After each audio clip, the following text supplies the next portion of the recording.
We fell out of love like shooting stars, came crashing down, and we're building back up again now. I see your heart, see your mind, see all you hide. I won't let you go, can't let this fight. When you lose yourself, I'll be right beside you. I see your heart, see your mind, see all you hide. I won't let you go, can't let this fight. When you lose yourself, I'll be right beside you.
Good evening, everybody. Welcome to Apex Racing TV. It's Alex Simpson here with Sam Fitzpatrick. We are live at the Sebring circuit. We are at the club venue for the BSR MX5 Summer Cup. Welcome, Sam. Thank you very much for joining us. Sebring, the short little club layout, always an interesting one. Overtaking can be difficult. It's going to be a bit of a scramble today, I think, during these reverse grid races.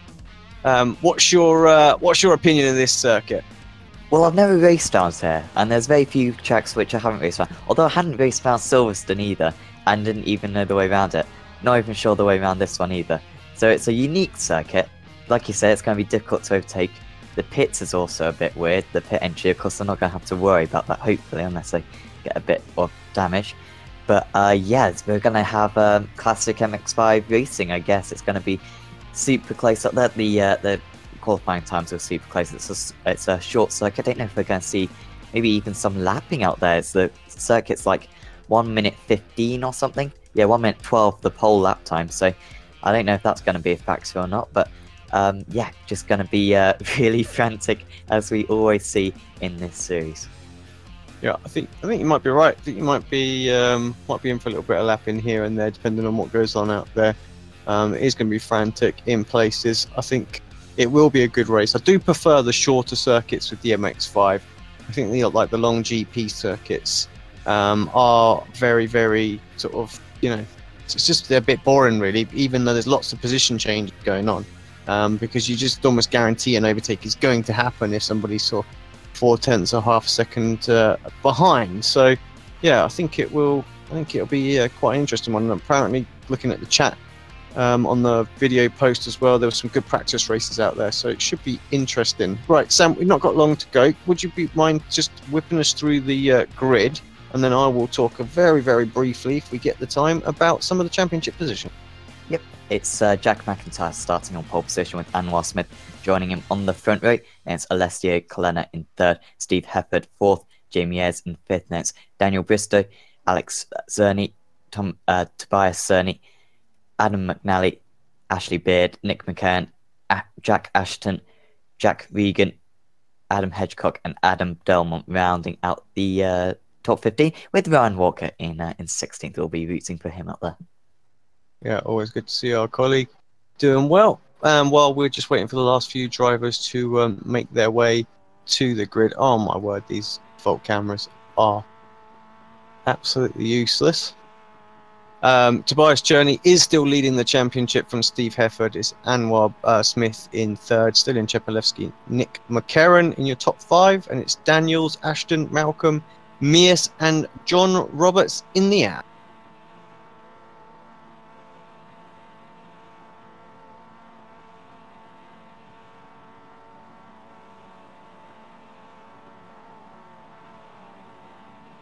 Who are we? We're just waiting for Ashley Beard, and he has just turned up.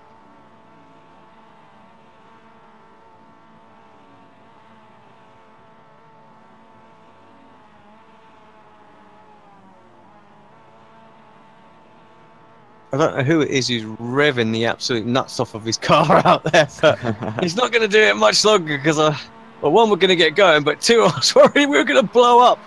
Here we go then. We're away. McIntyre gets a good start. Smith gets a good start as well. And Alessio Colonna having a look up the inside of Smith. Can't make anything happen. The top 3 are away side by side for the 2 Momo teammates behind in Ayres and Hefford. And then it's Daniel Bristow. So everyone settles in. The RSO lads just tucked up behind them. So perhaps something went off for Chris Farris a bit further back.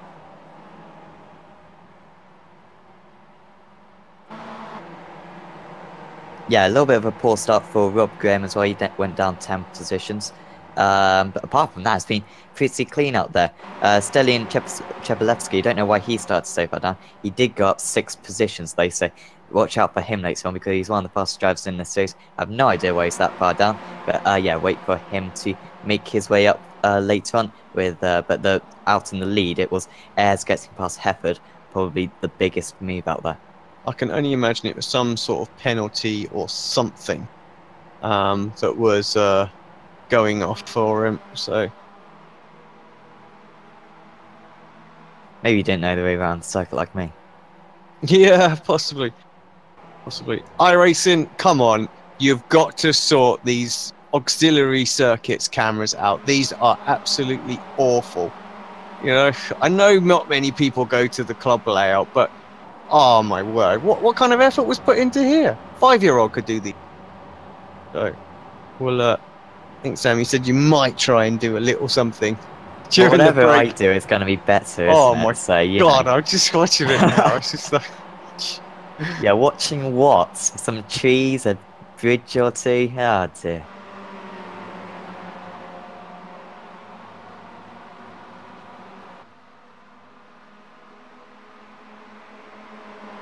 Side by side between Hefford and Bristow. I think that's for 6th position. Hefford just about hanging on, but Bristow round the outside there, just about gets nudged out. Gets a little bit on the grass, and yeah, we've got a car slow on the inside. I think that's a back marker anyway. But yeah, Hefford just about hanging on to that one at the moment. Just showing how difficult overtaking is out there. I don't often use this camera, but I feel like we need to because there's not really anything else going on out there at the minute. So yeah, definitely try and get that sorted for next time we visit here. We'll see what we can scramble together. But I didn't realise that they had they released such tracks with cameras like.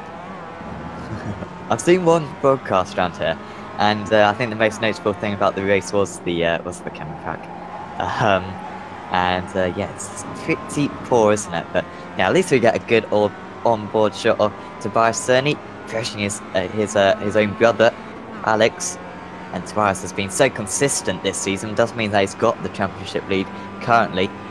And don't expect him to make any rash moves, especially on his brother.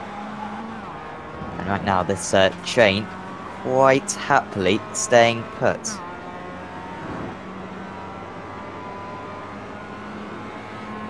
Yeah, I think. Well, we can see quite clearly as we just jump on board with Smith that there isn't these long straights to catch up. I don't know why I got myself very much confused with the layout here. Really, the one overtaking position going down into the hairpin, and even that's not so easy. I thought we were doing the obviously not the club layout. What's the other half layout you can do on Silverstone where you do Sebring, where you do turn 1 and then you switch to the right and then sort of go back through the middle of the circuit, and you've got the 2 back straight. We'll back straight and the main straight again. I will investigate. But yeah, I don't know why I got myself right confused, and I thought that's the layout we were doing today. But indeed not. It's kind of like the second half of the circuit, which is yeah, an interesting idea. The modified is the modified. Go. Good hairpin corner for Smith as he closes in on McIntyre.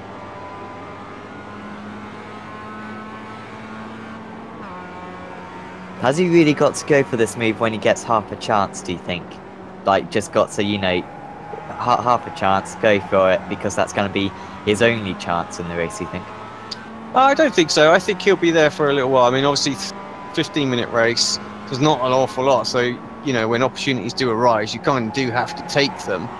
But I don't think he will be too super eager to sort of dive one in there if that's what it's going to take. You don't want a clear-cut chance to get through.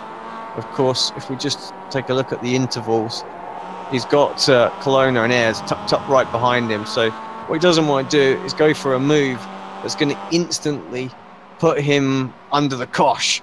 And yeah, that could easily happen if he just sends one up the inside. As Colonna has a little luck, but pulls back into the racing line in the braking zone. It's impossible to say who's the fastest out of these guys because they are just following one another at the moment, waiting for a mistake, and it's just so difficult to put any kind of pressure on the other drivers. Admittedly, this is what MX5 racing should really be like, with the OP slipstreaming on iRacing, which is, I think, probably worse in this car than it is for any other. I think this is kind of what we should see a little bit more often, and yeah, it's pretty tense around here. Waiting to see if McIntyre can hang on to this one to the end of the event. I'm just trying all the cameras out, you see. Anything but this. Anything with the TV cam. So we head to the blimp. The Goodyear blimp. We haven't seen that for an awful long time. It's surprising how long the camera packs actually take. So I do give them a bit. Well, come on. But 3 hours most to make good quality ones. Well, I wouldn't even say it would need to take that long. I mean, you can just take what's out there for the main circuit and just replicate that. It's only one little area that you need one different camera, isn't it? I think so. It's that difficult, really? Yeah, not so much. Let's go for a chance for Colonna, maybe. Just going into this one, Smith. Can he cover Colonna down the inside? Smith round the outside, and actually just getting involved as well. And there's going to be a spin, and Colonna into the wall potentially. He may not lose too many positions. Here he comes away, but that was what you were talking about, Alex. He went for the move, the bravest guy out there, and yeah, looked pretty speedy out there, but yeah, just didn't quite put his car in the right position. Who was it? It wasn't Hefford, was it Ayres? It was Ayres. I want to get another shot of that. Just to sort of see. See, Ayres is trying to literally capitalise on the fact that Colonna's done that, and Colonna's moved back across, and Ayres is kind of already there. He's probably, I think, Colonna's probably not had the call to say that he's there because it was so tight. So it does fall down to a complete racing instance, but that is exactly what it's like in these when you've got this massive pack sort of racing. When you're just trying to get a move done and there's someone already there, fill the void.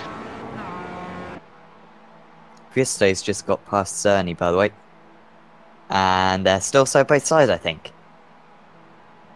Yeah, indeed. Christo losing out now. Yeah, actually, he was having a little look at Adam McNally, wasn't he? So Yeah, McNally up 3 positions from his start, from 9th to 6th now. One of the big gainers up there. Kalena did lose 10 positions, but I must say I think he'll be pretty happy he didn't lose any more. Usually you can lose quite a few more than that, and it'll be interesting to see if he can maybe recover a couple of positions. He is very close to the 3 cars ahead of him. Just a reminder for everybody who hasn't tuned into this one, thank you very much for watching first off. But yeah, so the BSR MX5, this is the Summer Cup. So one big long championship throughout the year, split into 4 little mini championships. This is the summer part of it. We've got pro and am drivers out there. The pro is distinguished by the blue slash and the blue dot on the mini map, obviously, and the am's the green. And you can see obviously the on the mini map the car number. Sorry, not the car number. The position is represented by the number on the dot. The little red mark that comes around the minimap or on the timing tower on the left-hand side is when the drivers are exceeding track limits.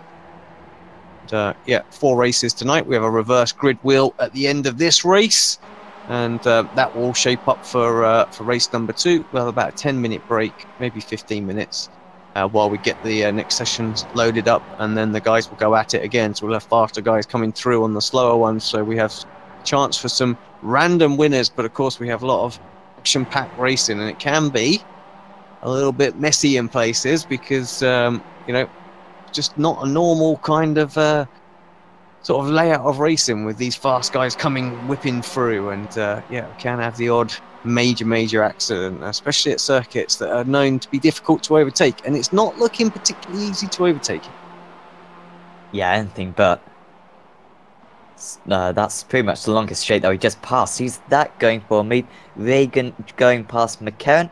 McCarran and Reagan actually side by side, I think, at the moment, and McCarran just about making that one stick. Colonna is in this one as well. Walker up 4 positions from his start, just sitting in behind McCarran and Reagan now. Side by side, can Walker gets involved in this one.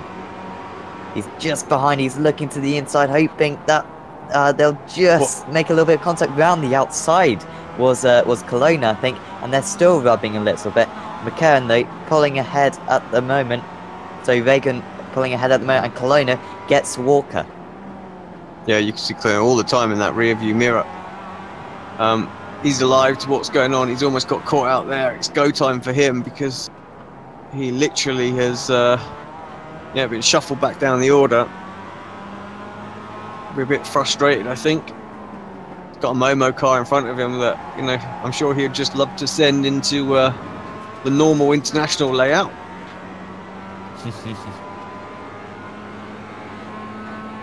Such a quick lap around here. Crazy, actually.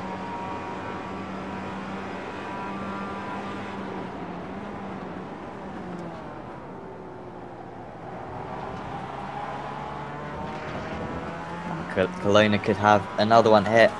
Reagan pushing McCann ever so slightly offline, and Colonna, I think, is going to gain another position surely here. He's struggling down the straights, isn't he, due to that slightly bent car, but in the end just getting boxed in, and Walker very nearly into the back. McCann just got boxed in a bit there, and Colonna could get another one here. I'm quite surprised why Walker didn't go to the normal line and then use the fact that Colonna was there to cut back across on McCarran and get the overtake done on McCarran, because he's got a much better exit out there. Great racing for Colonna, up now and past as well. But yeah, definitely an opportunity gone begging there. I was sort of 2 laps in a row that gone down. So Reagan must have just gone off the circuit. Yeah, really, it slowed them all down massively, didn't it? There as well. So all of a sudden, Colonna's got a 2-second gap. So I don't quite know what went on there. Let's have a look, see if we can find it.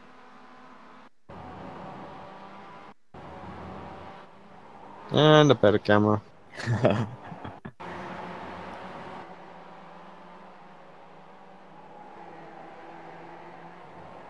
Oh, there was a little bit of contact from McCarran, I think, and then Wow. Walker, well, got through, but did lose a little bit of time. Not that we can see much, that's for sure.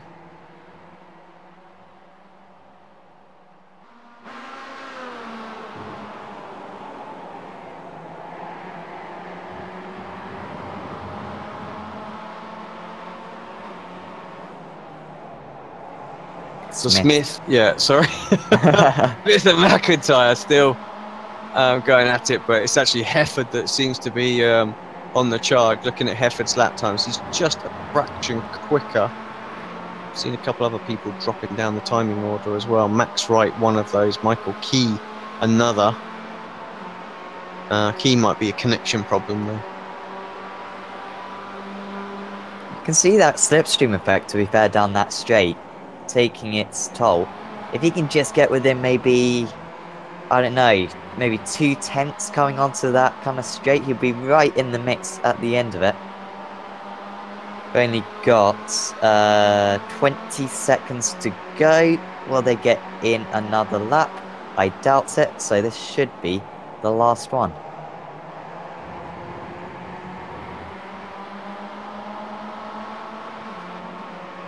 Problem for 30 seconds. He's stationary, whoever that is out there. Yeah, so the clock is up. Where actually is the start-finish line here as well? We could get... Oh, someone's upside down, whoever that was. I thought it was back there, but it's clearly not. No, I'm guessing it's down this little straight before the hairpin. No, it's not. I can see the start-finish line. It's after the hairpin. Sorry. Right. Oh, he's going... Oh, he's not going to be close enough, No. is he? He's going to have to really send one if he's going to do it. He has a little look on the brakes. No! Little touch, just a little touch. It's going to be an absolute drag race. Could be 3 wide. Oh! And from fourth, Jamie Ayres is going to take it. Well, I never. Well done, Jamie Ayres. Here he comes. There it is. Start-finish line. You can't actually see any line across the track. So now you know why it's so difficult for us to spot. But yeah. Well, there were no overtakes really between those four for the majority of the race, and then, wow, what a finish. And while Smith didn't lose anything due to that,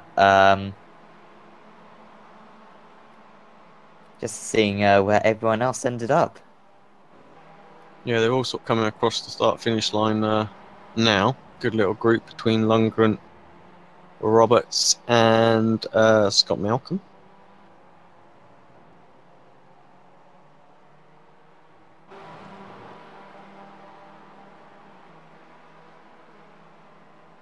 And I think Lundgren's going to just keep ahead of Malcolm.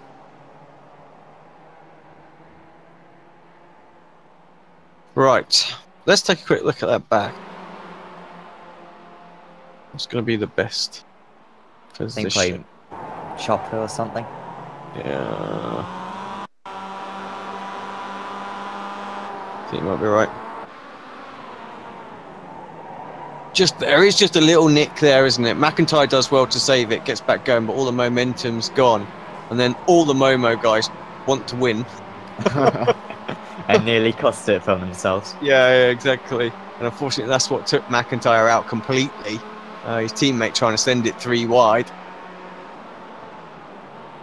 Like I say, Smith just carries on. Ayres really just was minding his own business at the back of that little group and says, well, thanks guys, if you're going to be slow, I'll just go through. Question is, and I know it's not going to make a difference to the result, but does Ayres overtake on the circuit, or is he off the circuit? Yeah, he's on, I would say. No issues there. It's a good win. Right. Let's take us back live. Let's get you the final classifications. I will get the race wheel prepped.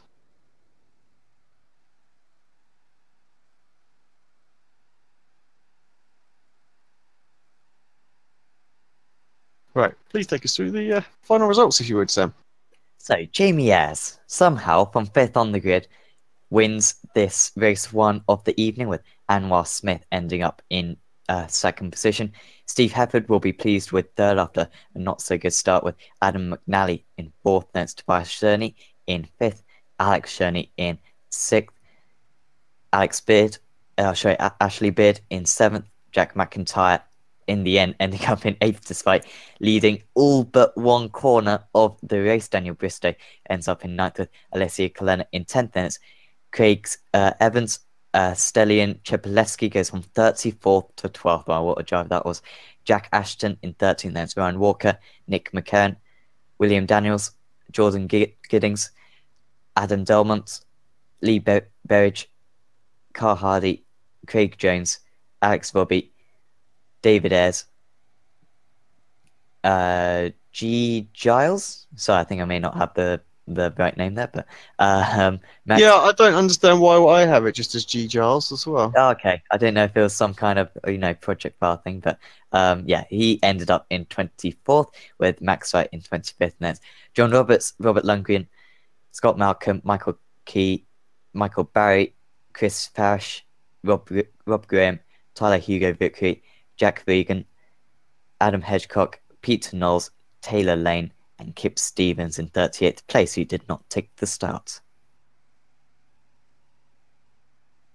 Just go quick to see who that actually is.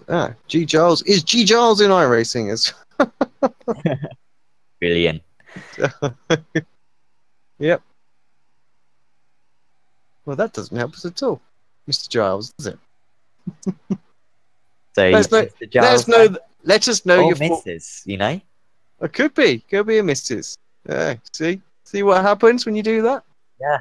Gail Giles, Georgina Giles, all these options. Let us know what your name is, please, sir, and we will add it to our overlay system so you can not get mocked. Right, Sam, I believe it might be time for a reverse grid. My teeth in. Grid wheel. Someone broke me. Right, give it a spin. See who's going to be on top.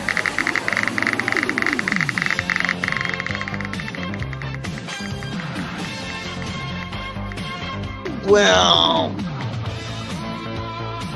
that's interesting. It's 40th.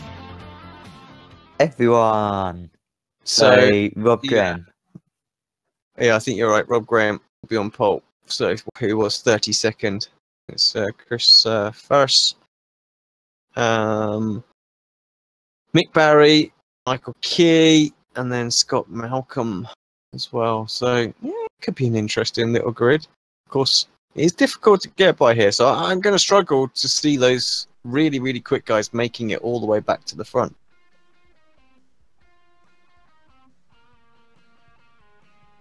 Well, Stelian Chepelewski managed to go from 34th to 12th. He was the big gainer. He gained 22 positions. So, yes, well, it's going to be difficult, isn't it? But, yeah, it will be fascinating to see how those drivers deal with that traffic. Just one more before we go as well. So, on the chat as well, Hedgecock saying it was Gina G. Ooh, just a little bit. Yeah, I like that one. So. No, don't spoil it, Peter, by telling us his real name. Oh, I'm going to have to add it now.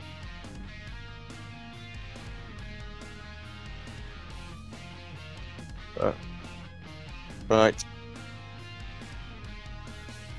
Where are we? Name override. Greg Giles. Thank you very much, sir.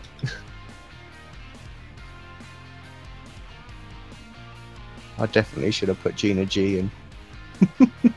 One race. Well, who knows? If we get a camera pack done in time, maybe. Right, thanks guys. We'll be back in 10 minutes time. Stick with us. Reverse grid wheel. Yeah, 4-1. Rob Graham on pole. Around this circuit. Well, that should be interesting. Back.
once again, photo finish here at the Indianapolis Motor Speedway.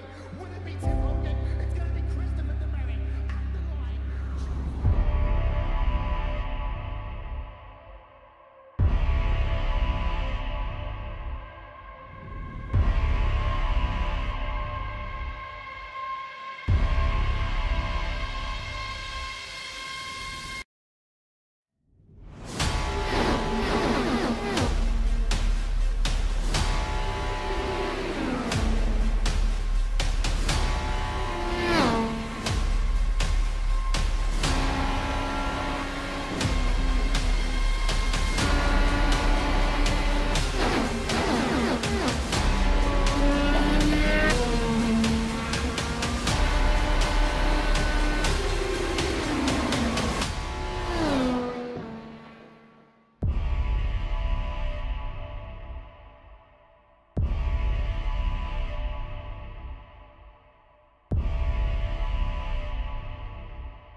Welcome back to Apex Racing TV and the BSR MX5 Summer Cup. We are at Sebring.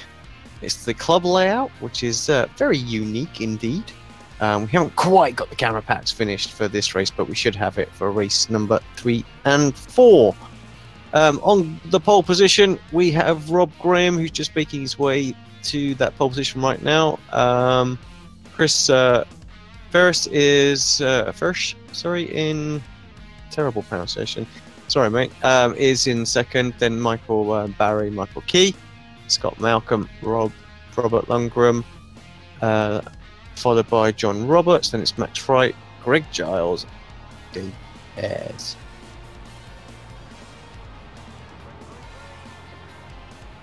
Right, lights are out here then for race number 2 of the evening. Great start by Rob Graham, absolutely leaping away from everybody.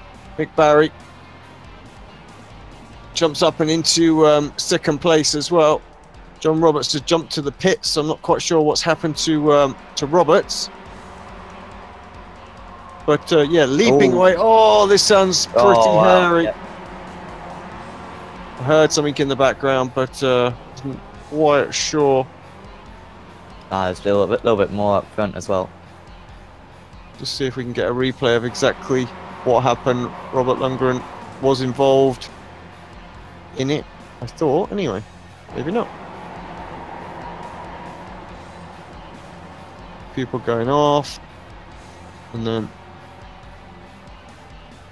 yeah, you're right. There was just a bit of aftermath, and it wasn't. Sorry, Robert managed to get through in the end, so quite sure.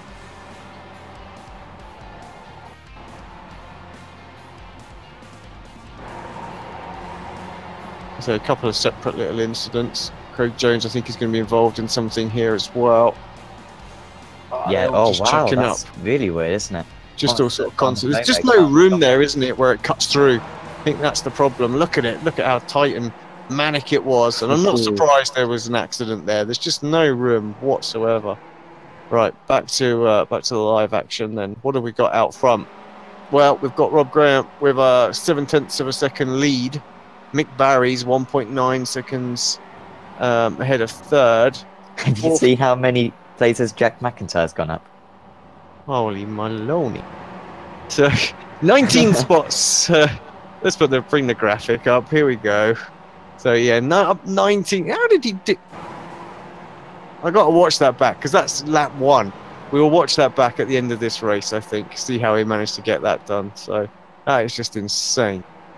Look at that little pack as well. That's crazy. Alex Cherney right in the thick of things there. How'd you get up 19 spots in one? Oh, I don't know. I mean, Jack Regan's up 19 as well. Yeah, Steve Hefford up 17. And here was me in the last race going, nah, front guys haven't got a chance of getting there. Yeah, they have. 1 lap. Oh, Michael Barry's got past Rob Graham, and that's what we're watching right now. Graham losing out then. So, Barry up into the lead, and that's pretty important because if he can pull away from the likes of Max Wright and Jack McIntyre is now up 20 positions, then that would really help him. He's 4.6 seconds clear of McIntyre at the moment. Yeah, that gap just needs to increase and increase if he's going to win this race. There's not an awful lot of time around here, of course. 20-minute races, 15-minute races, 14 laps. Spit it out eventually. But yeah, so a 4 or 5 second lead might be enough if you can lap sort of a half a second difference. As this is a good battle between the Northern Lights Racing, William Daniels, Nick McCarron there as well, Carl Hardy, Alessio Colonna trying to have a better race this time, up 12 spots himself. Of course, I'm not quite sure how, and I'm sure he's not going to know quite how he's got McIntyre ahead. Oh, that is Hefford and... Was it one of the Cerny brothers? No, let me have a look No, back. Bristow, I think.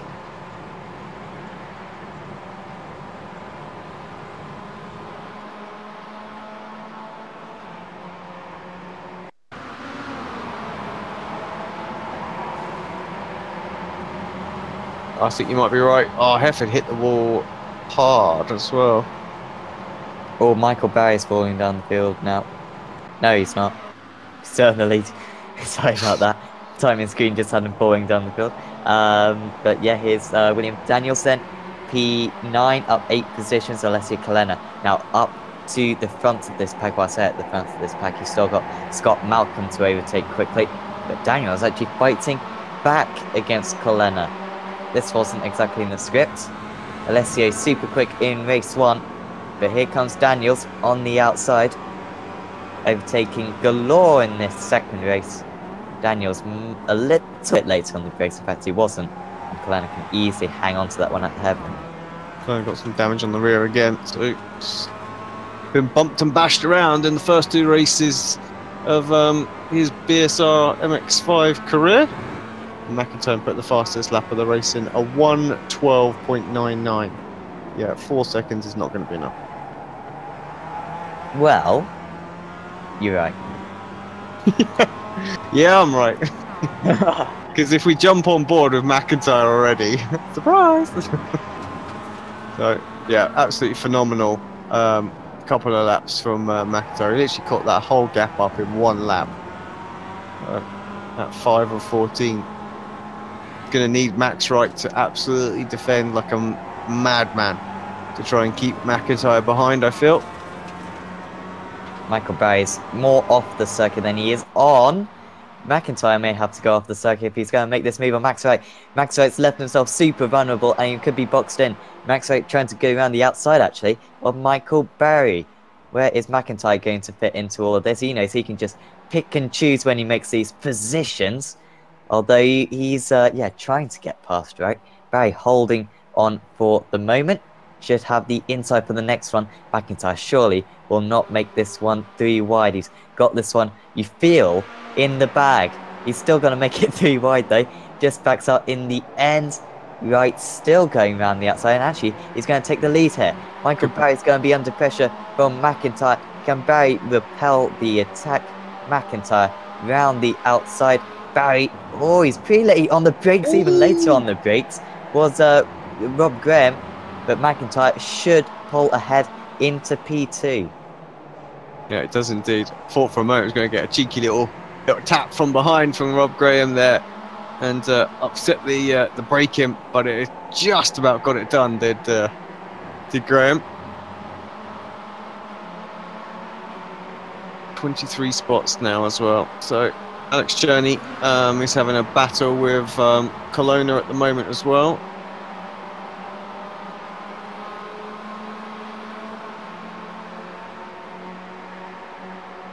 I don't think this one's done, that's for sure as well. I don't know if the damage is affecting Alex. This apologies as well. It's not my system that's laggy. That's just the camera angle that I'm getting from iRacing that's jumping and lagging and stuff like that. So,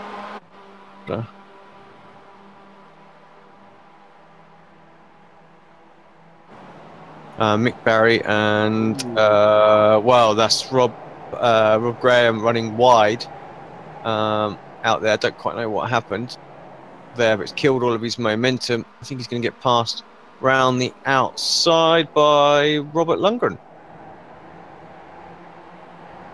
Doesn't quite. Rob Graham holds on. A lot of chopping and changing further down the order. Round Lee Berridge. And Berridge having a little look. This is on Greg Giles. And he's not looking anymore. He's into the wall. Really pleased that we caught that little bit of his. Oh, McIntyre has got into the lead. He is ahead of Max Wright, and you can see he's already pulled away a little bit. And yeah, I think it's a strong position for McIntyre now. Let's see how he did it. And actually, I think Wright lets him go. I think Wright realises he has a bit of connection, maybe. And yeah, realised he was a bit slower as well. That was easy pickings in the end, wasn't it, really? Only up 24 spots in, what, half the race? Yep. Well, we're lap 7 8. laps. No, not quite. Oh, look, couldn't even do in half of a race. Took him 8 laps. Did he actually make the overtake on lap 7? Yes. I think he did. Amazing drive through there as we jump on board with Alex Cherney. Got Robert Lundgren just tucked up behind him. I'm going to look at Rob Graham. Of course, Graham was at the front earlier on, made that mistake and lost a couple of places and a bunch of momentum. And here comes Alex. Gonna look to the outside of the hairpin. Auto Met car is going to have to be absolutely on point with the brakes to make sure that he doesn't overshoot the hairpin.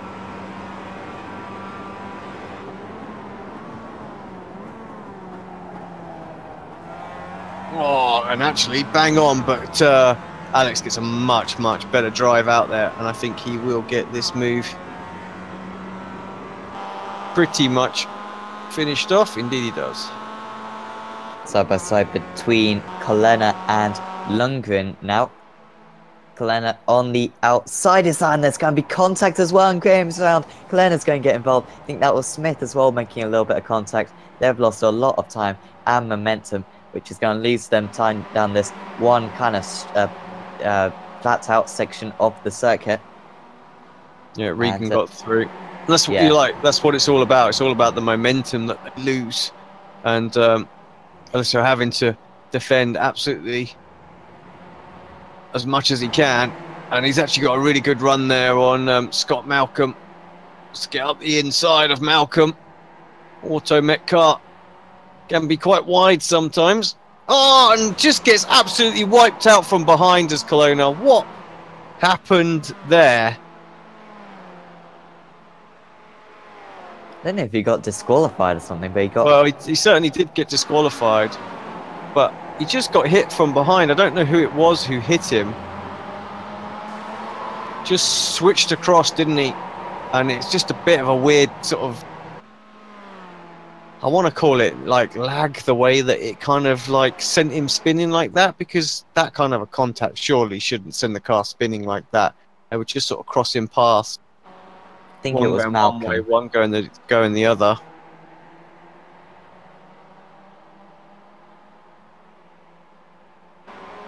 Yeah, Malcolm didn't lose too much time through that.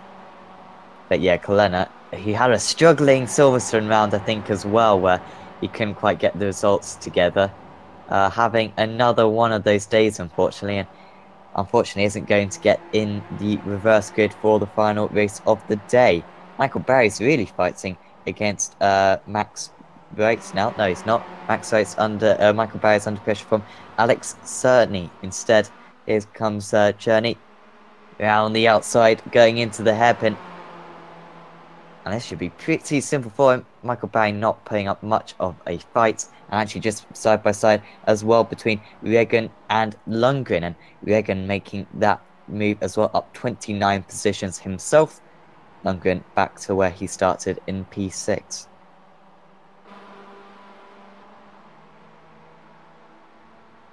Lost quite a lot of drivers in this one, I have to say. All the way down to 27th place. Anyone for lower than that seems to have been involved in something now. McIntyre just away. There's a huge gap to between Max Wright and Cherney as well in second and third place. So that's 6 seconds between those. So top three, I think, are pretty much settled. Barry and Jack Regan, which is, of course, is Stephen Baxter, for anyone who doesn't know. You know, quick Baxter can be. Might be able to get there to him as well. Looking at lap times, he was 1.3 seconds quicker the last lap. So we've got 3 laps to go. We might just make it there. It's going to be, that one's going to be a bit touch and go though. Still, this little battle continues, and that's between Lundgren, Malcolm, McCarran. Nothing between them right now as well. And Ayrton Smith coming strong back out at them as well. Much quicker on that last lap. McCann just pulling ahead as he, and just getting involved as well. Brilliant racing around this circuit. Now the goal tries to make sure they don't get boxed in. Such an important element in these MX5 as well. They take it 3 wide potentially. Not quite, just backs off in the end. That McCann's going to lose a position potentially. Although he's fighting back against and Smith just slots in behind as well. It's 2 by 2 into this next corner. It's always the interesting part when you've got a couple of quick guys trying to get through. It's who can get by cleanly, and sometimes the like Malcolm really here, he's just not really sure what they're doing, and kind of got people having a look at him on every which way, and sometimes just doesn't know where to place his car. But done a fairly reasonable job here.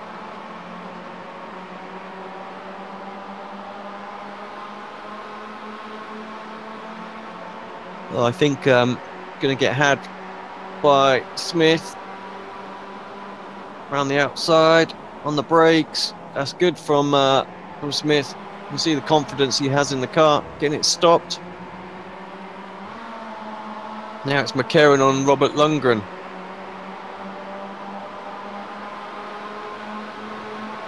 Yeah, with Jamie Ayres just behind as well.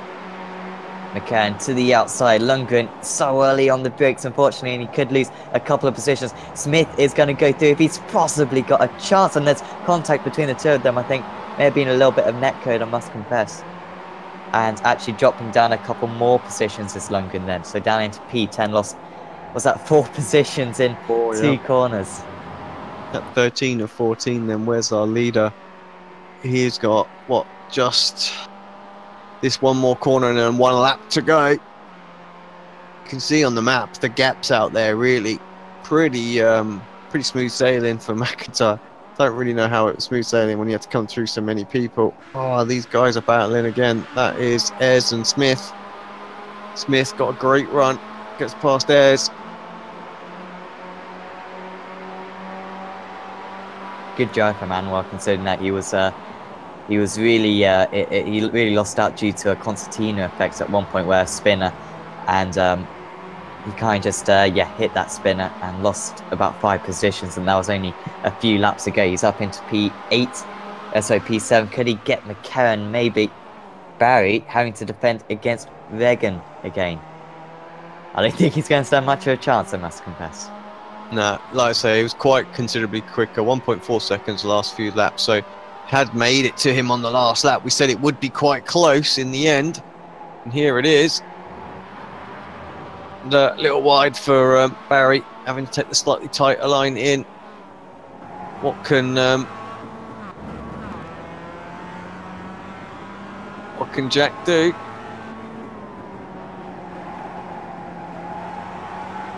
It's a good exit. We will jump to the leader in just a second, but let's see if Barry can hold on here. Oh, pick a lane.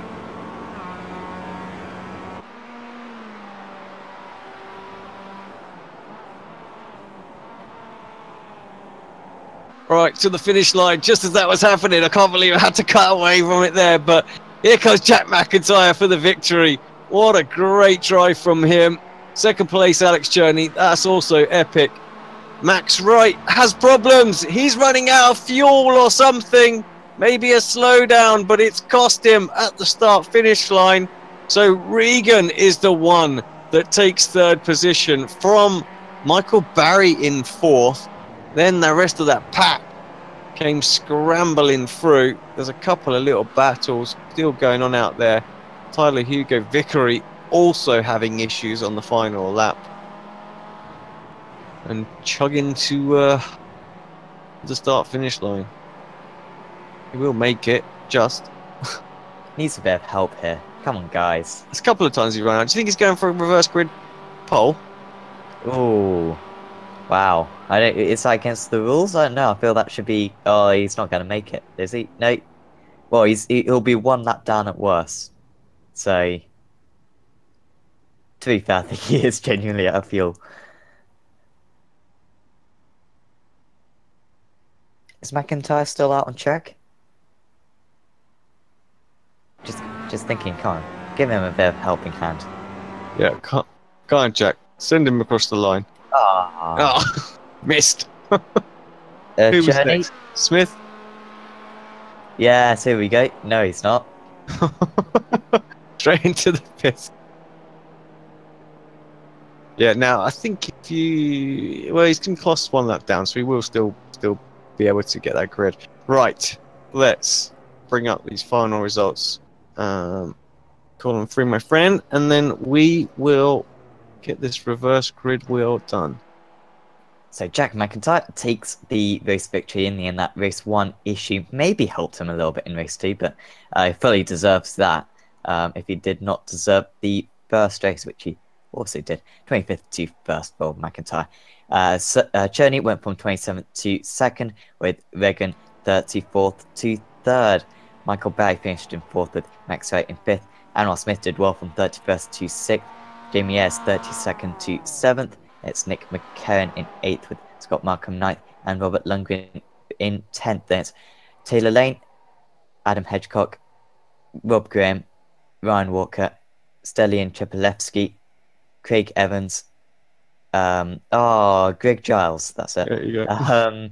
Tobias Cherney, Adam Delmont, Chris Parrish, Jordan Giddings, John Roberts, Peter Knowles, Tyler Hugo Vickery, Steve Hefford, Carl Hardy, William Daniels, Alex Robbie, Alessia Colena, Adam McNally, Ashley Beard, Lee Berridge, Daniel Bristow, Jack Ashton, Michael Key, David Ayres, and Craig Jones. 13 laps down in 37th position. Yep, not as many drivers out there this time as there was the last. Right, let's get this reverse grid wheel done. We'll head for another break. And yeah, we'll be back for race number 3. Right. What are we looking for? Now it's going to be sizable again, no matter what. As it starts to slow down, well, 45th place it's going to end up on. So that is going to be a full reverse grid. That will put Steve Hefford on the pole position, 1 lap down. Tyler Hugo Vickery will be 2nd. Then it's Peter Knowles, John Roberts, and Jordan Giddings. Right. Thank you very much, everyone, for tuning in for race number 2. Stick around. We'll be back in about 10 minutes' time for race 3, where we will see the super fast driver, Steve Hefford, in the Momo team take the pole. Surely he's got to be favourite. Back to Mo.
Welcome back to the BSR MX5 Summer Cup. Alex Simpson with Sam Fitzpatrick. Race number 3 of the day is coming up for you guys very, very shortly.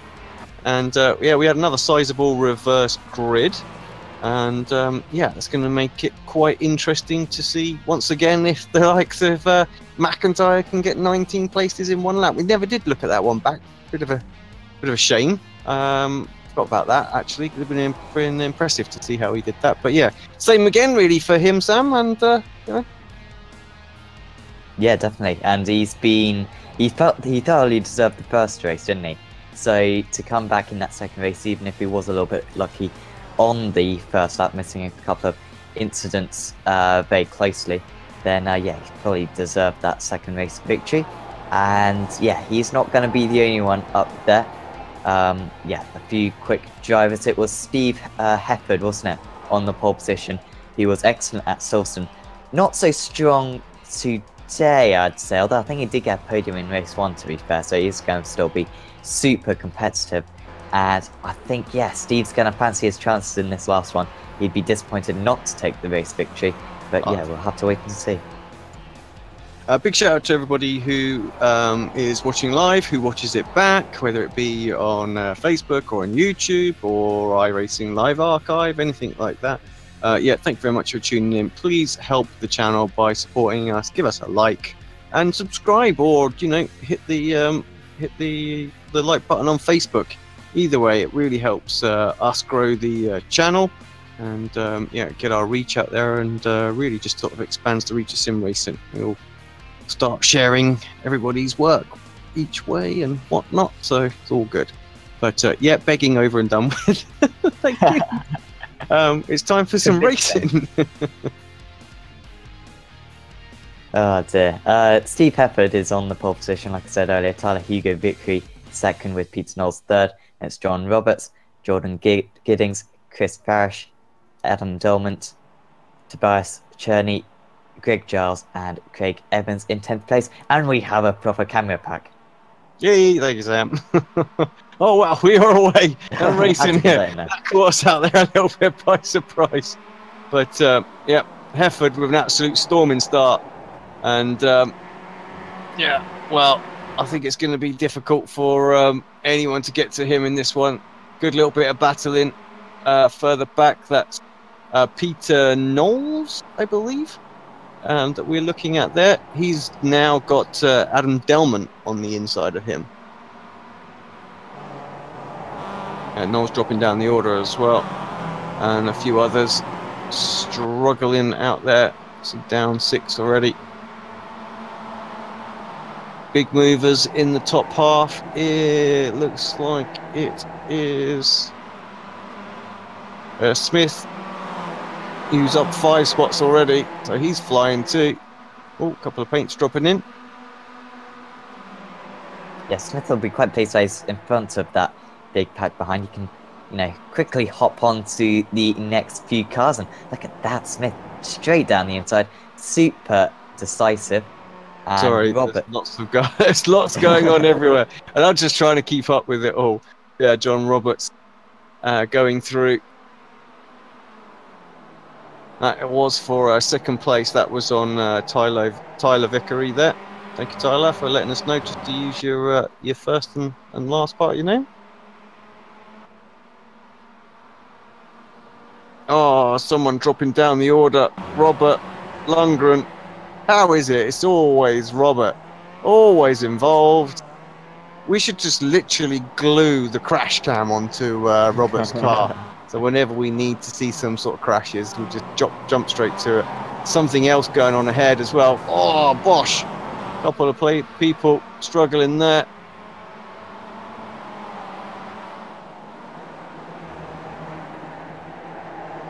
So tight around here. There really isn't an awful lot of runoff at all. Track is very, yeah. The last thing that comes to mind is it being forgiving. It just bites you. There's walls just to the other side of the grass there, and everyone just seems to get sent to them when they go off. Oh, who is that trying to make it 3 wide further back? I think it was Alessio Colonna And yeah, the people around, you got like Cole Hardy and Co. They were involved in that, and I think Max Wright also involved in it as well. Indeed, was.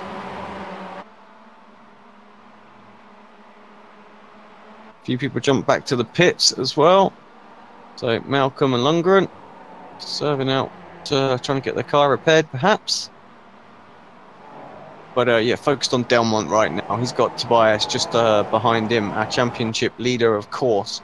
Stilian Chepelevsky does so well in the Rallycross World Championship, of course. And yeah, he's had a rough couple of meetings, I think, the ones that I've tuned in and watched. So not gone quite according to plan for Stilian, but yeah, still doing well, and I'm sure he'll fight back a bit later on. Once again, Giddings with Vickery and Ryan Walker tucked up behind them as well. Sam, it's a pleasure to look at some decent camera. Oh, what happened there? That was the merest of touches. And yeah, Tyler just literally got sent flying. I don't really know how that happened. He very nearly hit the wall as well. He was pretty lucky not to. Walker past Giddings. So Walker up into 7th position now. Giddings down 3 positions from where he started, but this is a strong race for Ryan. Didn't have a brilliant Silverstone meeting, but yeah, this pretty much is his first kind of top 10 potential finish of the day. And yeah, I do agree, Alex, it is great to have some cameras. 15-minute camera pack this, so pretty happy with it. And yeah, good to see some actual cars.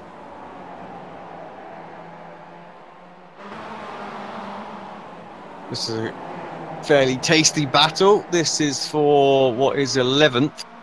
And, oh, word. Yeah, not an awful lot of room out there as well. Focused on Tyler again right now. He's tucked up behind McIntyre, who has moved up fairly well. 12 places for McIntyre so far.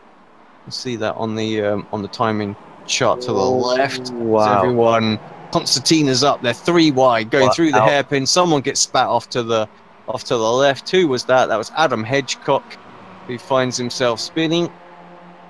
I'm not surprised, to be honest. 7 into 1 doesn't go, does it?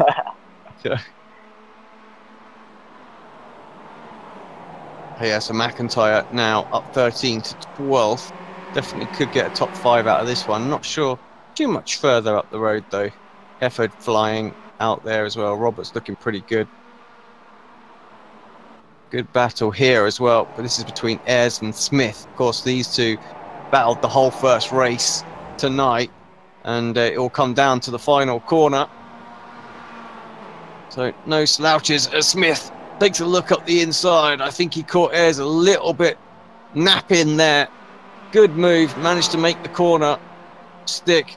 Ayres is going to fight back. He's going to have the outside line. Of course, all the time these guys are battling. They're not closing in on Jordan Giddings, who's just ahead. Well, it's Ryan Walker actually ahead of him now. They're battling ahead too. You can see, there they are. Right, Smith through. Let's see what's going on here. Walker back through on Giddings. Yeah, Giddings not giving that one up, but these two losing each other a little bit of time.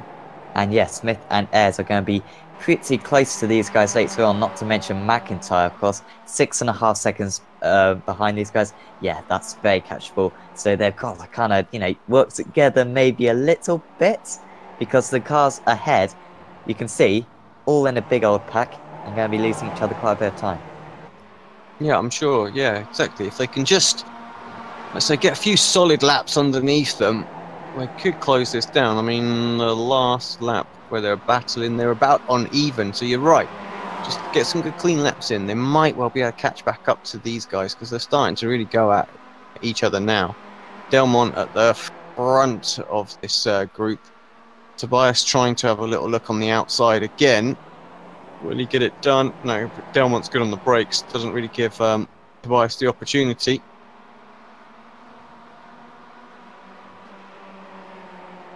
A little bit ahead of these guys, you've got John Robertson and Stilian Chepelevsky, who is pulling away as he's now up and into second place. Drive from him. Yeah, not closing in on Hefford though. I think he's got the potential, perhaps Chepelevsky, although he's had a bit of a disappointing day after that, you know, good penalty or whatever it was. Delmont's still having to defend against Cherney currently, and Cherney right on the tail. Tobias doing what he always does, I think, in this phase, where just he's consistently in the top 8. And it looks like it's going to be another decent result for him out there, picking up more points. It's definitely Still the key. Sorry. Winning these little mini sort of championship inside the big one is that consistent finishing, and of course that will out of the overall as well. So getting those race results in counts, avoiding the DNFs.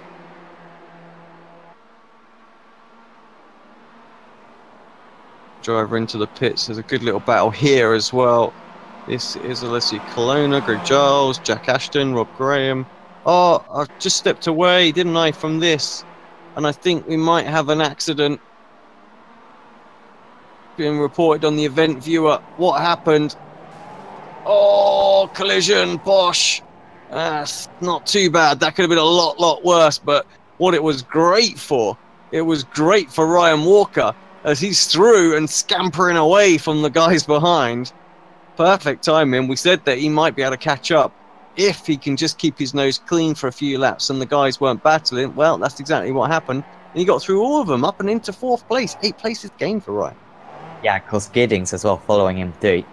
So they're now into 4th and 5th after fighting for 8th and 9th, I think, earlier on. So brilliant for those guys. Does mean McIntyre, he's somewhat near, isn't he? Yeah, could be in that battle. So yeah, that could be quite a big pack by the end of this one. Just going a little bit wide was Delmont for a second there. I thought he might have a bit of an issue, but you know, just taking a slightly unusual line. I think he's quite close onto the back of Anwar Smith, and Anwar Smith actually just going for the overtaking. You can just see it in the distance there. And Ayres trying to follow through as well. He likes this corner for the opportunistic moves. He doesn't like it anymore. Maybe he does, because he's just gained a position against Delmont. Delmont doesn't like it because he's spun round for the second time in that corner. I'm not quite sure what Adam was doing there. I know you want the draft, but you gotta leave the room. It's just, you're always gonna get turned there. You're the vulnerable one at the rear. I just don't get it. So yeah, I've seen a few drivers in the last few races and, well, the last few seasons, to be honest, just do moves like that, desperate to try and get the draft, to get back past the people in front, and just not aware that they've got that overlap. And yeah, they just get the merest of nudges. And what you've always got to remember is that you're racing on a sim game as well. So there's always a bit of netcode that's involved. You've got to allow for that if you want to finish every single race. I will you can rewind this bit and tell myself tomorrow, Thursday after the BSRTC, because I'm sure I will cock it up as well. But it's the same principle, you know. You've got to be aware always that there might, just because it says clear, if you're not 100% convinced, you know, you're just always the one that's at the risk. If you move across, you're going to get turned, guaranteed. Anwar Smith now going for the move past Jordan Giddings. And there he goes. So can Cherney and Smith catch up to Walker in time? They might do. They've got they've got a few more laps to do. And yeah, Walker being caught quite quickly. 4 and a bit laps, haven't they? So yeah. And you're right, they are a good sort of 6-7 tenths faster than Walker. Ooh. So it's possible. Hefford versus Chepelevsky. 1.7 seconds now. Was 7 tenths faster on that last lap was Chepelevsky. I was a little bit skeptical of him fighting back, but he's certainly got the pace to do it now. Yeah, I noticed that Hefford has had a couple of offs in the last few laps, so not sure if he's feeling a little bit of pressure and just making a couple of little mistakes. I know, I think it was Steve who reported on the Facebook chat actually that he missed sort of where they cut through. He missed the over to the braking point a couple of times there, and he said it was quite difficult. So maybe that's what's gone on tonight, and a couple of poor laps has allowed Stillion back in, and I think he is actually in that kind of range that draft would play an effect now as well. 1.4 seconds. I'm pretty sure it's from about 1.6, 1.7 seconds. You actually get some. So yeah, it's going to make it extremely interesting last 3 laps. Of course, they are teammates, so they'll have a bit. They will go at it, I'm sure, but they will be fairly respectful with it as well as we switch to the battle between Jamie Ayres and Alex Cherney. Yeah, I'm not quite sure who's the faster out of these two. I think they're pretty evenly matched. So they have got different. So Alex and Tobias have got different wing mirror colours. That's how we tell them apart. They're orange and yellow. They couldn't be any similar if they tried. They're twins, of course, in real life. I mentioned this before. So yeah. So maybe that's what I need to look. Maybe one's got slightly redder ears than the other. That's the key to picking which one. It's Alex goes past Jamie Ayres right now at the hairpin. Good, solid move. Ayres got a little bit of damage on the front left, maybe just hampering him ever so slightly, but not so much to get a run straight back on Tobias here.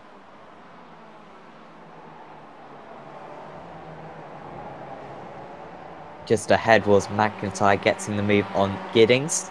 So McIntyre, will he get Anwar Smith? No, he won't, I think. He'll get close, I think. But Smith's quick as well, isn't he? So Smith's going to be trying to drive up to Tobias. And he's just inside Tobias's slipstream range as well. So they're all going to be sort of shacking a little bit, I would say, there. Trying to catch up with Walker. I think it's Walker that's the man that's going to be under threat. As Cherney now just a half a second back. Tobias really starting to twist the screws a bit with that torture. They've been hunted down with a few laps to go. Well, the guy ahead of him, John Roberts, he's starting to feel that as well. Last lap, Walker was a second faster than Roberts. So, yeah, we've got, 2 more laps to go at the end of this one. So, yeah, my maths is not good. I think he will catch him, though. And Walker under pressure from Cherney, though. And if these two start fighting, that could be what Roberts needs. Cherney goes through, though, and a podium is looking very possible. Hefford is only 4/10 ahead of Chepalewski, though. So, yeah, that's one to watch. I think 1.5 more laps to go. Where is Chepalewski going to get this one, then? Yeah, I think if you can just sort of stay fairly close through what is the old first sector there, get a good run here. 2/10, that gap is coming down. I say Hefford's going to have to go defensive. What does he do? He just, still got out of it. Yeah, have it down the inside, son. But maybe he's waiting. Maybe he's being patient. He's going to do it on the final lap because he just knows that Heff will be able to get himself back past.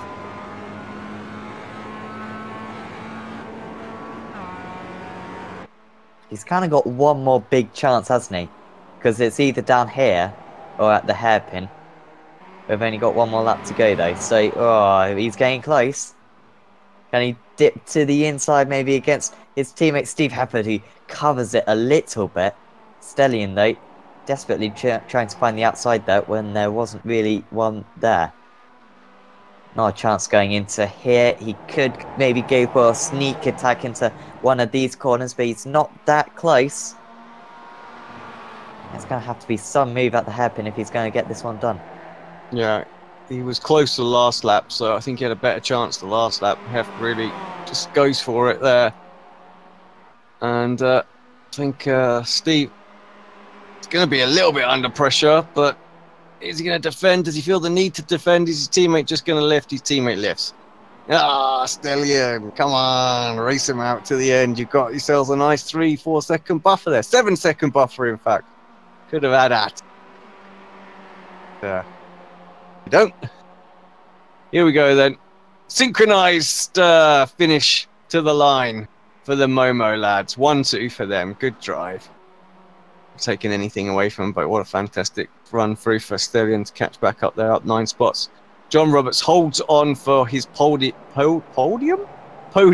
position. Tobias Cherney for Smith comes across in 5th. Then it's Ryan Walker, followed by Kintyre. Another 18 places gained to McNally. He got himself 19 spots as well. That was good. Lucio Colonna, definitely one to watch in this series. He's up 16 spots. There is still a little battle going on as they come to the line, and that was between Greg Giles and David Ayres. Greg Giles just getting that one by 700ths of a second.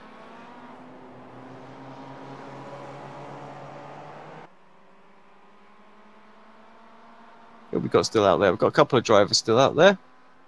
Jack Regan, he looks like he's got some damage. He's come across. And who else got? I think we had Scott Malcolm in the Automech Knock Hill car as well.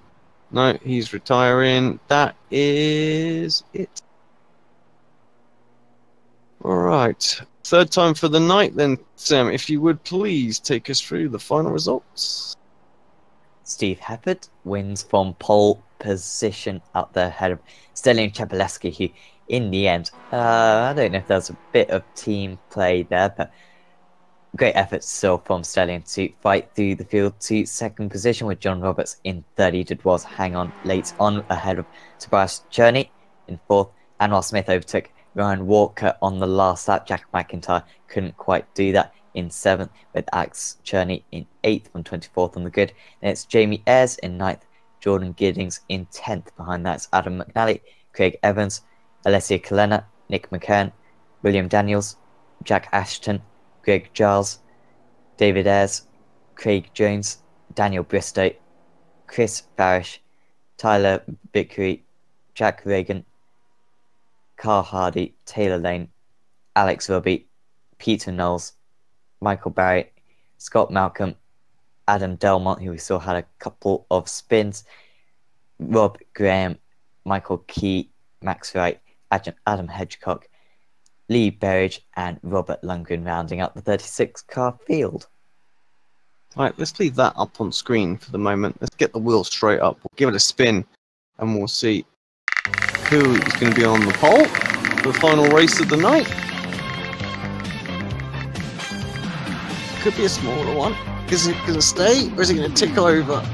Oh, it does just about stay. So 20th it is for the final race of the evening, which means I've got to go back on my first grid. Daniel Bristow.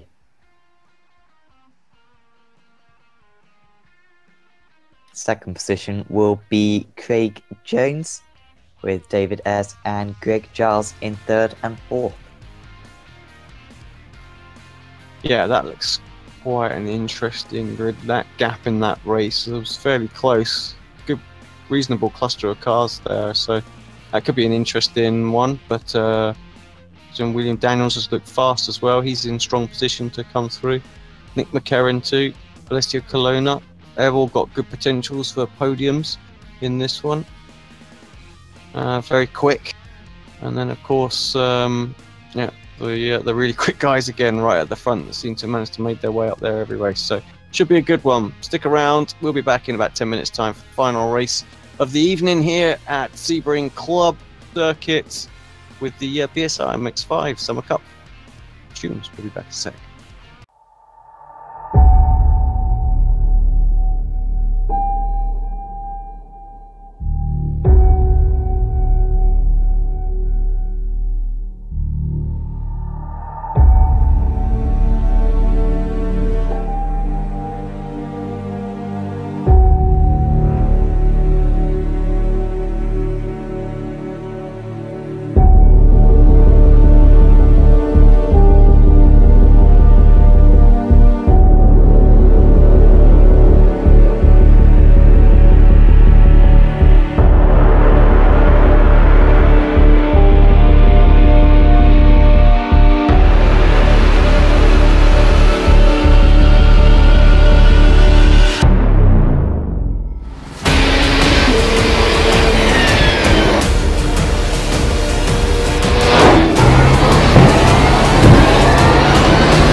Speedway. Will it be Tim Hogan? It's going to be Christopher DeMerrick at the line.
Because here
Welcome back to Apex Racing TV. The sun has set here at Sebring, and we are set for what will be an excellent final race of the evening.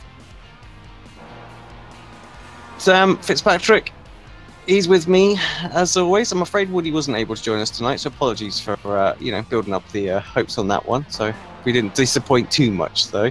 But yeah, Sam, Sebring at night. Interesting layout as well. Obviously the short circuit, not one that everybody's going to know. No, there is obviously a few cat eyes kicking around. It looks difficult though, very difficult. I mean, look, well, the shot that I'm seeing right now, there really is not a great deal of visibility out there. Of course, we will have a good 30 odd MX5s lighting up the way, but it is going to be interesting for the guys. And looking at the Facebook chat that was on, people were talking about them running slower lap times in the night because it was harder to spot their apex and turn-in points. So this could make for quite an interesting race. Yeah, definitely. The shots that we're seeing now, yeah, it's pretty dark, isn't it? But Daniel Bristow was actually complaining on the... I say complaining. He said, "This is going to be bad. How can you guys see, man?" So the pole sitter, and he's not going to have anyone to light up the track in front of him, so he could be in trouble. He's starting from pole position though, with Craig Jones on the front row. Then it's David Ayres, Greg Giles, Jack Ashton, William Daniels in 6th, Nick McKern, Alessia Kalena in 8th, Craig Evans, and then Adam McNally rounding out the top 10. Here we go then. You can see the puff of smoke as everybody wheel spins off of the line. But yeah, here they come. 37 MX5s. Well, Bristol didn't last long, did he? Straight away. Wide. Yeah. No. Turn the graphics up, mate. That's what he needs to do there. There it is. Turn the lights on so we can see the braking mark. No. That's a shame, really, from the pole. But it's now Craig Jones and Jack Ashton in 1st and 2nd. So they all come through the sort of the link road that links the two parts of the circuit together. Back through what is the old sort of sector 1. We head down towards the hairpin final corner of the circuit. I'm seeing a couple of accidents a bit further back. Hefford involved, a few others as well. What's going on between what's happened to Benjamin Mears? This was at the very start. I'm just going to have a quick look back at some of these incidents. That was right at the back there. Jeez, that, you know, in a straight line. Come on, guys. Let's start. Rob Graham recovering as well.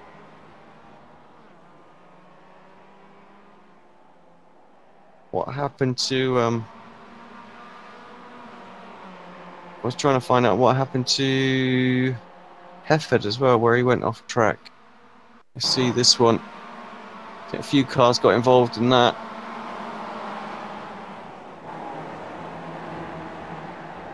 You just get into the back. Oh, wow, He just lost it onto his own, didn't he? Yeah. So, right, back with it then. Oh, someone else is flying down the order as well. That is... Ayres. Yeah. There he is in the wall. Just about to see him. He's in all those places. Very, very tasty for the front though right now. Ashton and Jones. And they're 3 wide a bit further back as well. Through the hairpin. So result clothing. Craig Jones loses the lead to the Youth Energy car of Jack Ashton. William Daniels, Craig Evans, he's dropped an absolute boatload of places too. So he must have been involved in something. Yeah, we've seen plenty of incidents down at that hairpin so far today. And here was Evans running near the front earlier on. And, he just got a bit of a tap round the knee. And then, I think that was by himself, to be honest, on the grass. Was going to struggle for the traction there, and off into the barrier went. He is now running in 18th position, so frustrating for Evans. He could still find himself in the top 10 by the end of this one. Who's that? Round. 3 cars involved. Could be more. Everyone's scrambling to avoid. Walker managed to get by. It was Greg Giles who actually sort of got sent looping.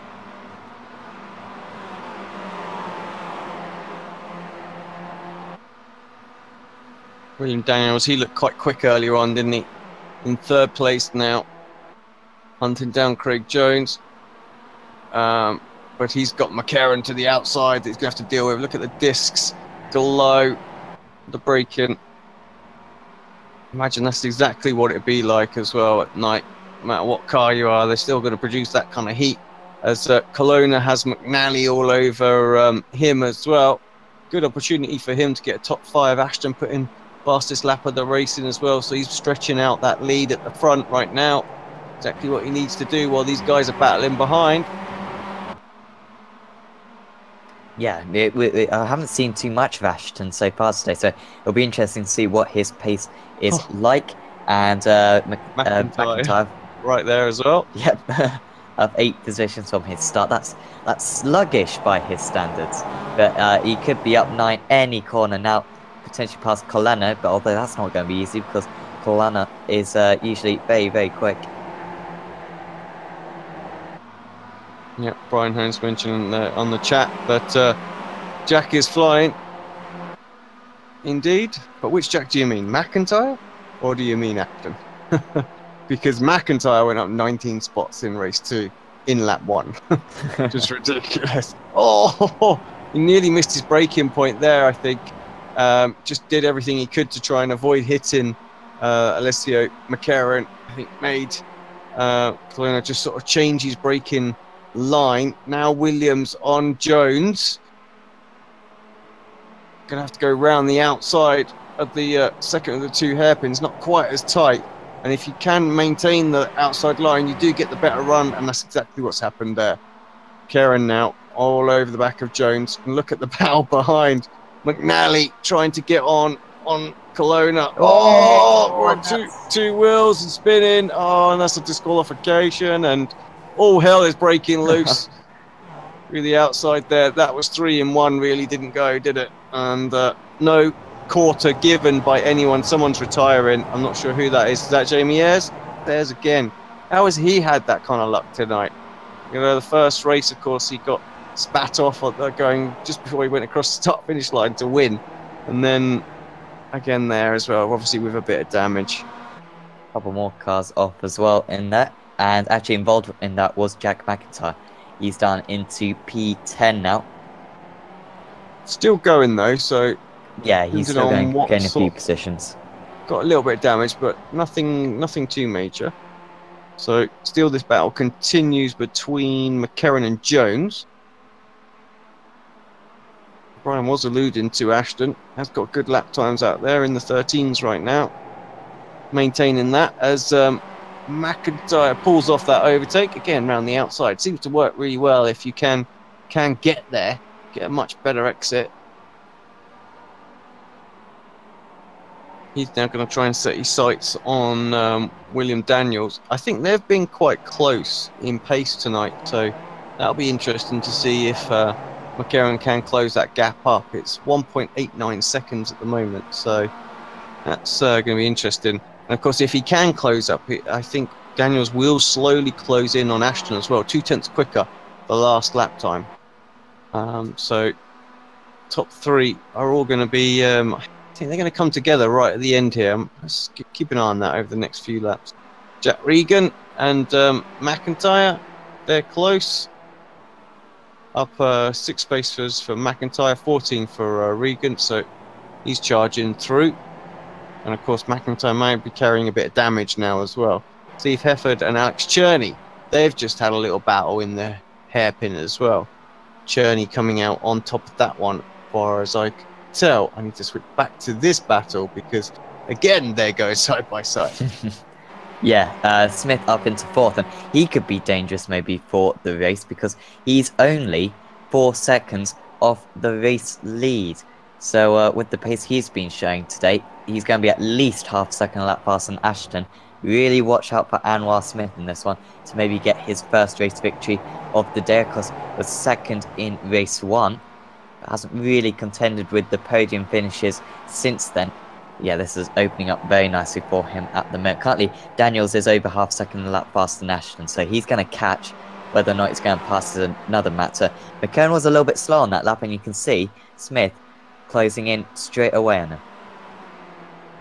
Yeah, indeed. You can see, of course, the lap time spitting out on the top, and on the sorry, on the little bar to the left of the tower. That's what was after the timing tower, and yeah, there seems to be a little bit of a miscalculation on the mini map as well, as everybody slows down just a fraction early for the what is the that final corner. It is tricky for them to get these sort of abstract circuits and get the maps right, but something that we'll pass over to our developer. But once again, Daniels, well, he doesn't actually close in that lap, but and McCarron having to defend from Smith loses time as well. Smith did close in on everybody, but I think this is going to be a bit of a slower lap for him now, as he's having to stick behind Nick. Nick, I feel like, got his lines all wrong there as well. Really compromised his exit. We're on board with Smith as he's having a look around the outside. Now, this is the tighter of the two hairpins. Perhaps not as easy to get the run round here, but very late on the brakes for Smith. Will at least be alongside coming out of this one. Gives a little bit of room to McCarron and does complete the overtake as well. Of course, McCarron will instantly get the slipstream back. So what does Smith do? Does he defend the inside or the outside? Does he put his car in the middle? He just sort of slowly moves over, which is actually kind of good driving. Yeah, definitely. And he needs to be thinking, okay, next driver, William Daniels. He couldn't afford to lose any more tenths of a second because he lost half a second to the race leader on that last lap. 4.5 seconds now off the lead. I think winning the race, but still possible, and slow on the inside. That's a back marker. Yeah, don't worry. Good to out there. 27th place. That was McIntyre, actually. I'll say a little bit more damage than we. Yeah, absolutely. Well, no, that must be a secondary incident, mustn't it? Because he was still fighting for the top 8, I think, the last time I saw him. So it must have happened. Something else must have happened. Let's see if Cherney can get past Jones. Cherney he's just relentless, isn't he? He's just constantly in the top 8. I think he's going to be the only driver today who's going to score 4 top 8 finishes. Just absolutely incredible. And yet I don't think he's been on the podium yet. Quite incredible. Yeah, and that's possibly why he's leading the championship. You know, that consistency will out by a long shot. So Regan and Giddings, then this is 7th and 8th. Just tucked up behind them, you've got Roberts as well, looking to get involved in it. Roberts doing very much similar to what Walker did, was even though he had no one sort of behind him, taking the tighter line when they're battling ahead. Yeah, I don't get that. You know, get yourself in that position so you can get a good exit and get a run on these guys. It's got a run here. And has to throw one up the inside of Giddings. Doesn't quite manage to get the move complete. Contact. Walker's going to go through. Oh, well, that was disqualification there for Giddings. They say Walker and Roberts through. Two teammates continue to battle. Smith still can't shake off McCarron. Nick, very good driver in this car, and he will he'll give Smith a run for his money for the final few laps of this race. Let's see what they do as well in terms of lap times as they come up to the start-finish line. So 13.899 for Ashton. Daniels with a 13.7. So again, he closes in 1/10 of a second, but these guys with a 13.5. So a good 3/10 of a second closed in there. That's not going to be enough, is it? We were looking more along the half a second mark for Smith to get back to these guys. Yeah, I think so. Unless they start fighting, of course. But yeah, he's got the gap down to 4 seconds now. But yeah, he kind of needs, well, pretty much a second a lap now if he wants to catch up. Daniels will be getting that slipstream from here. Let's just see. So it's 0.9 at the moment. Just keeping an eye on the live timing. No, it's fine. Keeping on the live timing while I switch back to this, because Hefford and Cherney, they were having a right ding dong battle. And who is that around? That's Roberts, self-spinning into the wall. Good night. then. Journey literally pinning his car to the white line to make sure there's no chance of getting through there. Moves over in the braking zone just to give Heffert as little room as possible. Get a good apex and does exactly that. Good exit too. Fantastic driving between the two. At the front is 0.7 of a second. Yeah, it's just down the straights. He gained about 0.2 down that back straight. And that was the difference between the 2 lap times in the end. So I don't think there's really much difference in terms of proper lap times, but with that slipstream effect dragging him closer and closer, and while still not doing enough behind. Only was only 0.3 faster on that last lap, not nearly enough. But he will be there if these two crash into each other, which we have seen on the final lap before today. Little look on board then with Daniels. Definitely getting into the range now. See, definitely feel like he's got a slightly easier job. Got the obviously the fact of Ashton braking and whatnot in front of him, and the extra lighting on the circuit just to sort of pave the way. Now looks to the left. Like I say, this seems to be the favoured line if you can get the overlap, but not this time. Ashton runs it in quite deep. Daniels cuts back, trying to get the slightly better exit.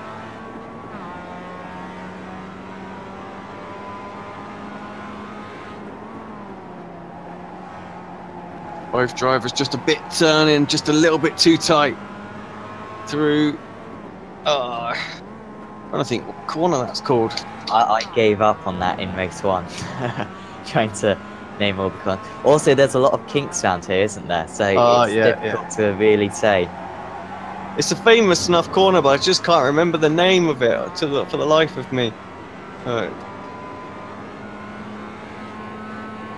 Tower corner, that's the one. Yeah, remember that next time round. Here we go into the hairpin, which actually is aptly hairpin. Oh, Daniels just didn't quite get the exit that he wanted there. So like I say, I think this corner is where he's looked really strong. Actually, this one coming up, just a bit too far back. Whoa, that's it.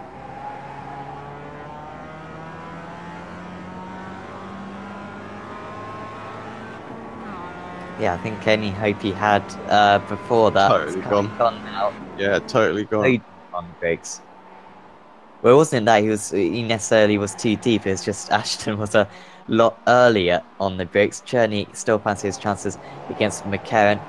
He still hasn't dropped Smith too much. These top 5 are going to be only about 3 seconds between one another come the line, but there's not really going to be too much wheel-to-wheel action for the top 3 positions. It's just for this 4th place that it will go down to. I don't even think Cherney's going to get enough of a run here with McCarran getting that run off of Smith. So it all kind of closes down. But still, well, close back up at the front just for a second there, but it is going to be Jack Ashton who is going to come across and take the win here at Sebring. There's talk that it could be his first win in the series. We'll have to get confirmation on that. If it is, congratulations to him. Well deserved. William Daniels comes across in second, and Ross Smith gets third. Holding on just at the end there was Nick McCarran from Tobias Cherney. Alex Cherney comes across in the pitch black as we switch back from Steve Hefford. Those two continue to have a good little battle. Then it's Cole Hardy holding off Stelian Chipolewski just about. Ryan Walker also on there. John Roberts coming through. And we've got a battle between Craig Jones. They've already finished and crossed the line. Got a few fireworks in the background. Just what we need. I reckon we need a camera that just focuses on fireworks when we go to these night races, so we can just see them. Well, do we have a proper one at Le Mans for the Jets? I don't But think I we do, don't. we? I don't think we do. But definitely think we'll have to. Yeah, we'll have to dig them out so we can see the jets coming across and enjoy the show. Right, great race from Jack. Here we go then. Final time tonight. If you wouldn't mind doing the honours, please. Of course, Jack Ashton takes the race victory with William Daniels in second. Alan Smith went from 16th to third. Nick McCann in fourth. Tobias Cherney, 17th to fifth. Alex Cherney in sixth. Those two brothers were pretty much irrespectable? No, unseparable. Unseparable. Why did I... Oh, it's really late. It's only dear. 2011. I don't know. Oh, far past my bedtime. Steve Hefford finished in seventh with Carl Hardy in eighth. Sterling Chebalevsky in ninth with Ryan Walker in 10th, and behind that is John Roberts, Max Wright, Craig Jones, Adam Hedgecock, Robert Lundgren, Taylor Lane, Scott Malcolm, Rick Cullinan, good to see him out there, Craig Evans, Jamie Ayres, Jack Regan, Greg Giles, Jordan Giddings, Lee Burridge, Michael Barry, Jack McIntyre, Daniel Bristow, Benjamin Mears, Chris Farish, Adam McNally, Alessio Colena, Tyler Vickery, David Ayres, Michael Key, Alex Robbie, Rob Graham, and Peter Knowles in 37th place. We are joined with Will Daniels, I believe. Will, how you doing, mate? Not too bad, thanks. You sound like you're about 10 miles away from your microphone, mate. Have a go at that. Yeah, a little bit better. It's not the best microphone. I'll get a new one soon. Yeah. If you get some prize money from any of these podiums, invest. It'll be worth it. But second place today. I was so close at the end there. But you made a little mistake, and I think that kind of compromised any chance you had of having a run perhaps into that hairpin and all that. Yeah, I tried sort of to keep as close as I could under brakes, but I missed my braking marker just a bit, so it set me back. I was surprised how close I was to him at the end, really, but it was a nice consolidated second again after last week's second. Yeah, it looked like a fairly reasonable meeting. This little short circuit seemed quite interesting. Race overtaking not as easy as we perhaps thought it might be. But still some really good moves and some really good strong racing out there. How was the night race as well, you know? Yeah, the night race is something completely different, especially I think it's turn 3. It's got no braking marker really for it. So trying to spot the turn-in, especially as the runway lights are still going straight on as you're trying to turn right. But it added a different element to it. It's really good fun. Stuff. Where are we at next week now? I'm not 100% sure. I haven't got the schedule to hand. Neither of you. That's fine. I can bring it up. I'm there. So we're at Mospot next week then. So quite, in a sense, quite contrasting because obviously that's going to be the full version, and that's quite a fast flowing circuit as well. With this one, in places obviously is fast and flowing, but also very slow. So, how do you like that place? No idea. I think I've even got to buy it first. Oh, jeez. I tell you what, it is a good fun circuit, and I think actually MX5s will go quite well there.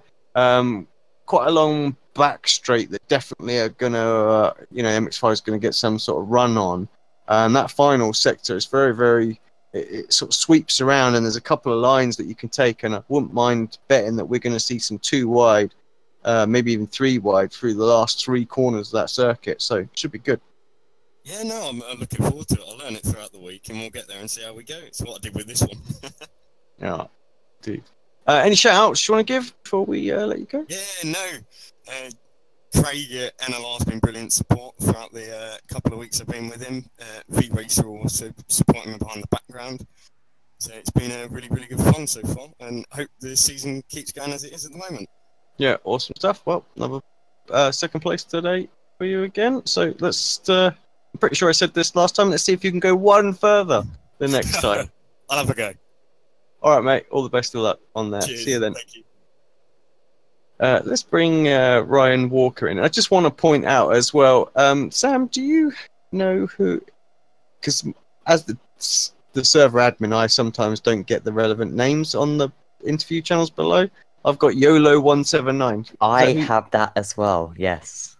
Got no idea who you are, and without knowing who you are, I'm not going to bring you in. Sorry, could be any randomer. Savage. So yeah, change your nickname on the server, please, if you don't mind. Mr. Walker, welcome. Hi guys. Good few races for you out there. I mean, got caught in a little something. Was it in this race or was it race 3? I think it might have been race 3, where you had to check right up to avoid a spinning car. But in the end, I saw you competing really well, really high. You seemed to be kicking around the top 10 in all the races tonight.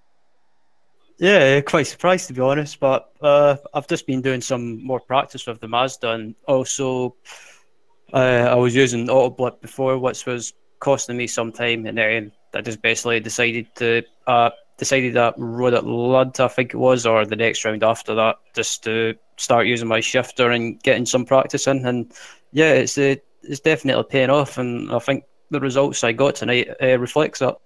Yeah, definitely. The pace looked really, really strong. Certainly moving forward. I can't remember if you can remember what race that was. I'm pretty sure actually it was one of the day races. Sorry, so I think it was race 3 where someone spun in front of you and you just had to check up out of it. Cost you a few places, but also there was that big crash in race 2 that you capitalised on and went past about 4 or 5 cars. That was a nice move because I think me and Sam sort of called it. If those guys battled, you could catch up to them. Yeah, that was a bit. I was kind of saying to myself when that happened, I could see them battling away, so I said to myself, just back off a little bit and play the long game. And yeah, thankfully it paid off, and I managed to gain a few positions and finish well in race 3. I think it was. I can't remember where I finished. I think it was P6 or P7. Awesome. Right, sorry, mate, we haven't got an awful lot of time because it is 11:15 at night already. So, quick shout out for anybody. Thanks to the Boosted Motorsport guys, and also to BSR for putting on the series, and to you guys doing the broadcast, and also where's Mr. Woodhouse?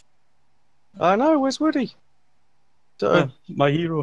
I know, we were expecting him, but no. So he said he might not be able to make today. It was going to be a bit touch and go. So. Yeah, so hopefully he will. He'll be back at some point soon. But I believe he should be doing at least the touring cars this Thursday as well. So he was back for the World GT. If you didn't catch him there. Yeah, I watched it last night. Awesome. Right, thanks, mate. I'm gonna have a quick chat with Taylor, and then we'll get this show wrapped up. Well, actually, we're not going to talk to Taylor at all because he's gone. Toodles. See you, lads. They're just like, we'll just leave you with YOLO. Oh, that was their plan, wasn't it? That's it. Yeah, but I'm afraid. So, well, Mospot up next week. You'd obviously, you're not too familiar with this place. How are you familiar with Mospot?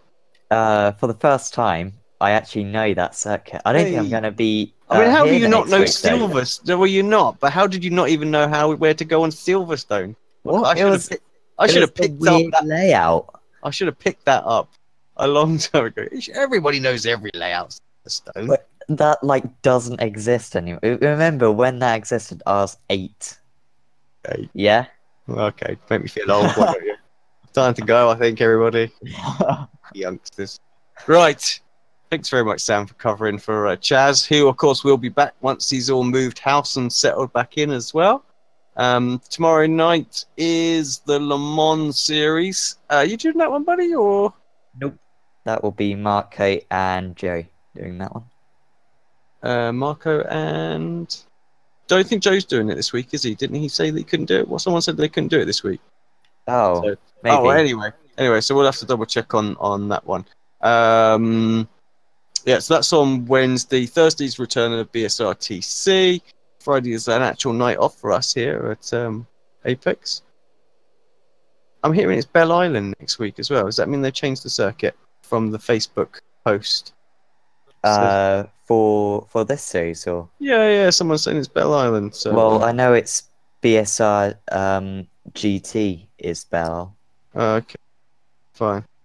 Just needs the announcement. Sticky post needs changing in that case then, because that's where I went to quickly grab the schedule. Yeah, and then so Friday's what we've got Saturday. Actually, it's quite a quiet Saturday as well, I believe, because there's no World Championship. I believe we'll have the Sim Racers Asia series earlier on in the day. That's at 1 o'clock. Yeah, no V8 Supercar, so that's pretty much it. And then Sunday we are, well, who knows what we're doing. So we're certainly not doing the iRacing Grand Prix series if there's a World Cup final that we're interested in. And then it'll be the BSR GT series. Right. Thank you very much. And just to confirm, it is indeed Bell Island next week. So yeah, if the admins would mind doing a little favour and just updating that sticky post as well, just so if we ever need to do quick reference into the schedule, we can do that. I'll have to check to make sure my my schedule's right here on YouTube. But for everybody that's tuned in, those that are watching on iRacing Live, those that are watching on YouTube, thanks to those that are watching on Facebook. One last little beg for some likes and shares and all that sort of stuff. That would be greatly appreciated. Have a nice evening, everybody. Thank you once again, Sam. We'll see you tomorrow night for the Mon series.